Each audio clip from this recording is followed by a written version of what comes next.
Reading Pioneers is proud to present Ready, Set, Frog! Written by Katharine Mitropoulos, illustrated by Laura Watson.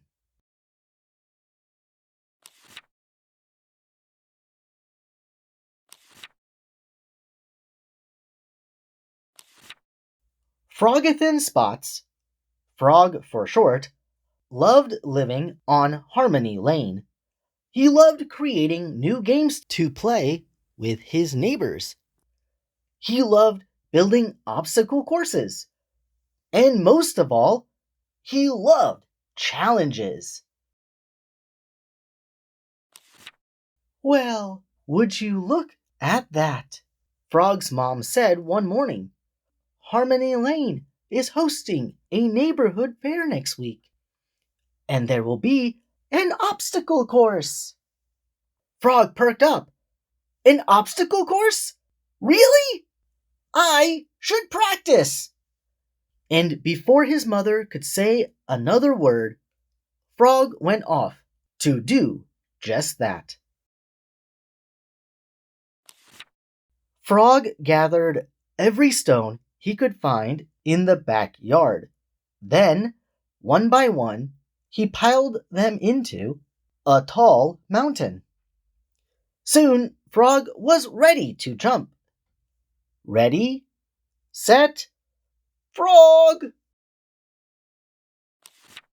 Mole's voice startled Frog, and he crashed into the rock pile. Stones and pebbles fell all around him. It had taken so long to stack them up. What was he going to do now? Frog turned toward the fence.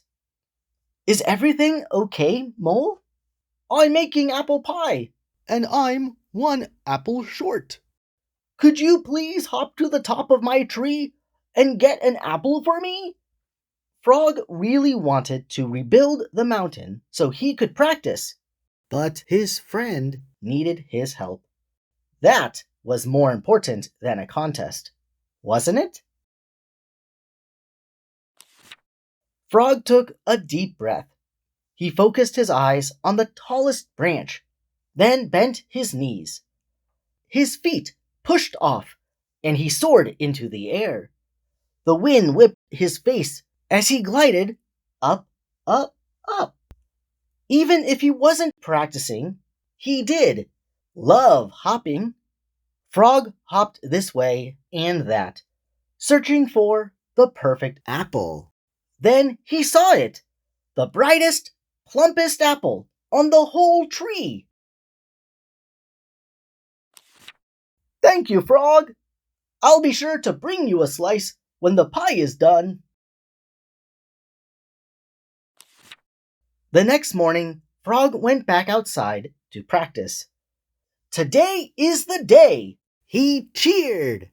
First, he balanced sticks between two chairs to create a bridge. Next, he piled stone upon stone to build his rock mountain.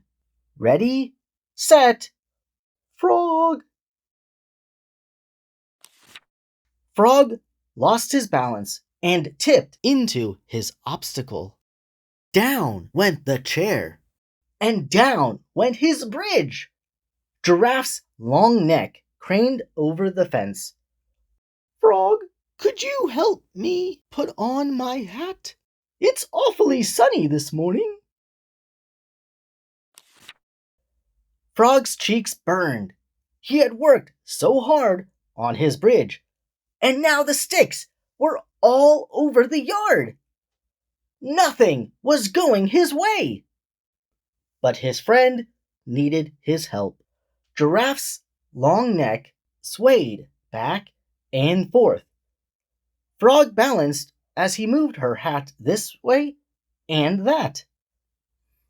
Too high, Giraffe complained.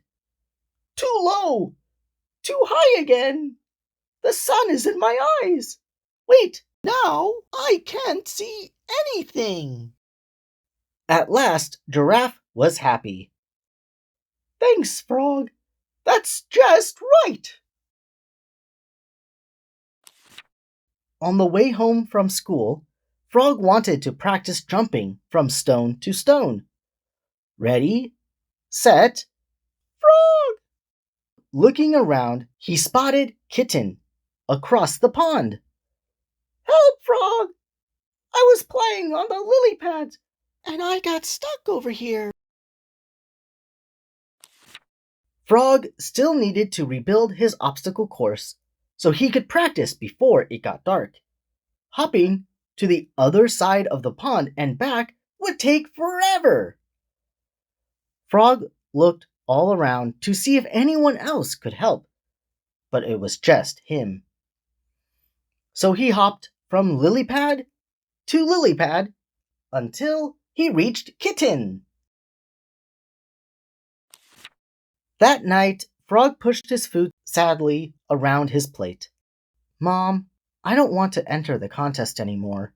I haven't had any time to practice. Frog's mother smiled down at him. How did you help Mole? I jumped into the tree to get an apple. And Giraffe? Mom asked. I balanced on her neck to put on her hat, and I hopped from lily pad to lily pad to help Kitten. You see, you've been practicing all along. Just not the way you planned to.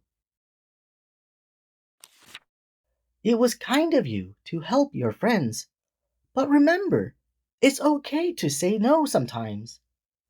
It takes practice to balance helping yourself and helping others. I'm still working on it too. Frog thought about his day. It felt good to help my friends, but maybe next time I can save some time for my own plans too. At the fair, Frog lined up with his friends. When the whistle blew, he hopped up the stack of logs, across the wobbly bridge of hay, and from rock to rock. At bedtime, Frog smiled proudly at his second place trophy. Even though he hadn't won, he was excited for next year. And maybe, if he took some time for himself, things would go a little more like he planned.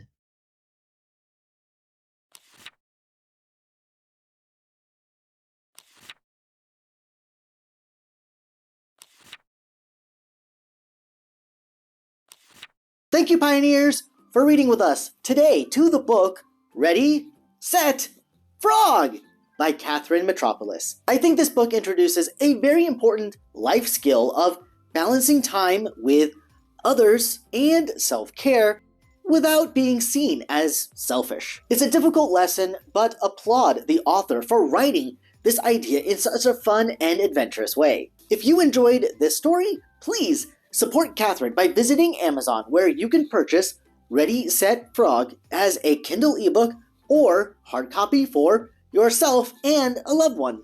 Also, show your support for this new author by following her on Facebook and Instagram at Set Sail Press. The links to all of these are mentioned in the description box down below. I'm so thankful to be reading Ready, Set, Frog, and that Katharine reached out to me to read and promote her story.